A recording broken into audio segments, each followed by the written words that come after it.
नमस्कार। इन खबर में आपका स्वागत है। प्रधानमंत्री नरेंद्र मोदी ने आधे घंटे के अपने देश के नाम संबोधन में दो बड़े ऐलान किए। एक तो सबको मुफ्त टीका और दूसरा प्रधानमंत्री गरीब कल्याण योजना के तहत मुफ्त अनाज। सबसे पहले बात टीके की कि इससे आम आदमी को क्या मिला। बात को समझिए। आम आदमी को वैसे सोचिए तो कुछ नहीं मिला, क्योंकि ये वैक्सीन जो अभी तक राज्य सरकारें लगा रही थी वो वैक्सीन अब केंद्र सरकार उनको मुफ्त में देगी। यानी कि जो पैसा राज्य सरकारें अब खर्च कर रही थी वो केंद्र सरकार खर्च करेगा। तो यदि आम आदमी के लिहाज से देखें तो आम आदमी को पहले भी मुफ्त मिल रहा था और अब भी मुफ्त मिलेगी वो वैक्सीन। लेकिन एक अंतर था, एक दिक्कत थी जो शायद अब इस वाले सिस्टम में दिक्कत कम हो जाएगी। वो ये कि आपने देखा होगा कि वैक्सीन की जो बुकिंग हो रही थी उसमें ऐसी भी खबरें आ रही थी कि दिल्ली के लोग गौतम बुद्ध नगर यानी कि नोएडा या गाज़ियाबाद या हापुड़ मेरठ में जो है बुकिंग करा ले रहे हैं। सवाल ये उठता था कि दिल्ली को वैक्सीन नहीं मिल रही, यूपी को कैसे मिल जा रही है।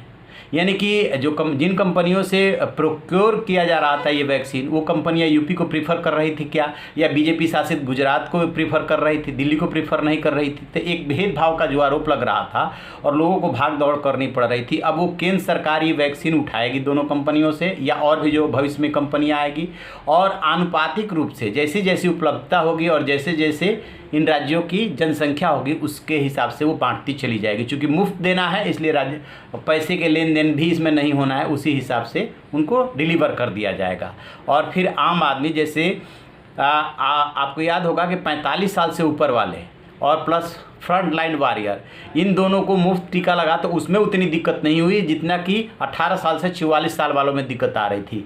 आपने देखा होगा कई जगह पे इनके लिए बुकिंग ही नहीं हो रही क्योंकि वैक्सीन ही नहीं था।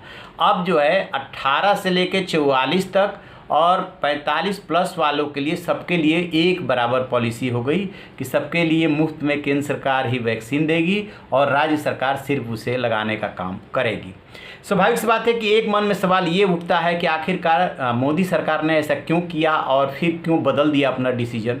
तो इसके दो तीन कारण हैं। निश्चित रूप से केंद्र सरकार ने अपनी जिम्मेदारी राज्यों पर टालने की कोशिश की थी, क्योंकि राज्यों ने बहुत शोर मचाया था कि हेल्थ राज्य का सब्जेक्ट है, उनको उनका अधिकार दे दिया जाए, डिसेंट्रलाइज किया जाए। सो कर दिया गया था। लेकिन जो सबसे बड़ा कारण समझ में आ रहा है वो ये कि सुप्रीम कोर्ट ने जिस तरीके से वैक्सीनेशन पॉलिसी पे सवाल उठाया और पूछा कि जो 35,000 करोड़ बजट में वैक्सीनेशन के लिए प्रोविज़न किया गया था उस कहाँ कहाँ खर्च हुआ, ज़रा उसका हिसाब दे दीजिए। चूँकि केंद्र सरकार को सुप्रीम कोर्ट में हिसाब देना था, इस बीच सारे राज्य ये भी शिकायत कर रहे थे कि जब वो ग्लोबल टेंडर में जा रहे हैं तो उन्हें कंपनियां वो भाव नहीं दे रही है। सिर्फ केजरीवाल ही शिकायत नहीं कर रहे थे और राज्य भी कर रहे थे। लिहाजा केंद्र सरकार ने सोचा कि ये क्रेडिट सुप्रीम कोर्ट को चला जाए, उससे बेहतर है कि पहले ही ये ऐलान कर दिया जाए, नीति बदल दी जाए। खैर, जिस भी कारण से नीति बदली गई हो, 21 जून से ये नीति लागू होगी। बहुत अच्छा हुआ आम पब्लिक के लिए भी और राज्यों के लिए भी। अब इसी से जुड़ा दूसरा सवाल कि केंद्र सरकार को दोनों वैक्सीन जो है 150 की पड़ रही है, सस्ती पड़ रही है और वो डिलीवर हो जाएगी राज्यों को उसी रेट पे। तो ठीक है, सस्ती पड़ गई सबको। लेकिन अस्पतालों को जो 25% कोटा दिया गया है वो कितने की पड़ेगी यदि कोई लगवाना चाहता है तो बता दें आपको कि जो एक वैक्सीन है कोविशील्ड, वो जो पहले ऐलान किया गया था कि निजी अस्पतालों को 600 में दिया जाएगा तो 600 में मिलेगा, और कोवैक्सीन ऐलान किया गया था कि 1200 में मिलेगा तो 1200 में मिलेगी।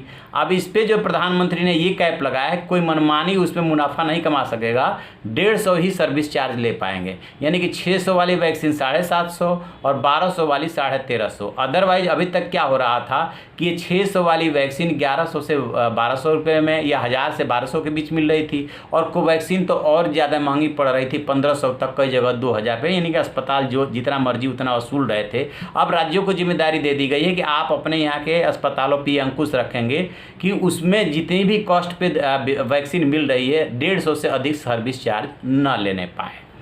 अब आते हैं दूसरी बात पे कि अनाज कितना। 5 किलो गेहूं या चावल या 1 किलो दाल देने की व्यवस्था पहले से चली आ रही है। 80 करोड़ से अधिक आबादी को दी जाती है। कोरोना की पहली लहर में भी दी गई थी और कोरोना की दूसरी लहर में भी अप्रैल में इसका ऐलान किया गया था, मई जून के लिए। अब इसे बढ़ा करके आगे नवंबर तक ले जाया गया है। और इसमें भी एक बात और साफ कर दें कि जो आपके राशन कार्ड पे पहले से अनाज मिलता रहा है उससे ये अतिरिक्त है।